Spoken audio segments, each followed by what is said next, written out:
আগামী ৫ আগস্ট স্বৈরাচার শেখ হাসিনা সরকারের ক্ষমতাচ্যুত হওয়ার ১ বছরে সারা দেশে ভয়াবহ তাণ্ডব ও সহিংসতা চালাতে চায় নিষিদ্ধ সংগঠন আওয়ামী লীগ।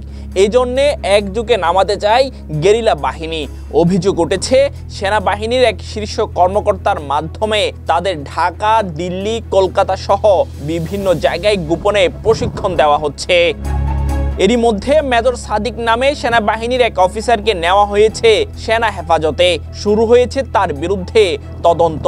সূত্র বলছে মূলত আওয়ামী লীগকে ফিরাতে প্রশিক্ষণ দেওয়া হচ্ছে নিষিদ্ধ ছাত্রলীগ, যুবলীগ ও অবসরপ্রাপ্ত কিছু সরকারি কর্মকর্তাদের।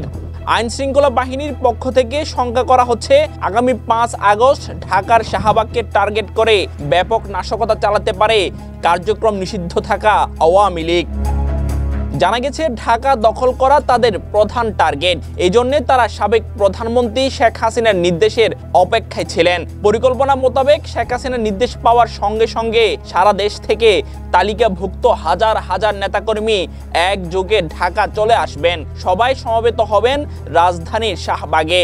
এমন তথ্য উঠে এসেছে ইতিমধ্যে আটককৃত আওয়ামী লীগের নেতাকর্মীদের কাছ থেকে।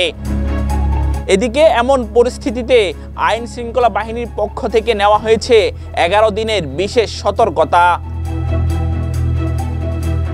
News desk, news today.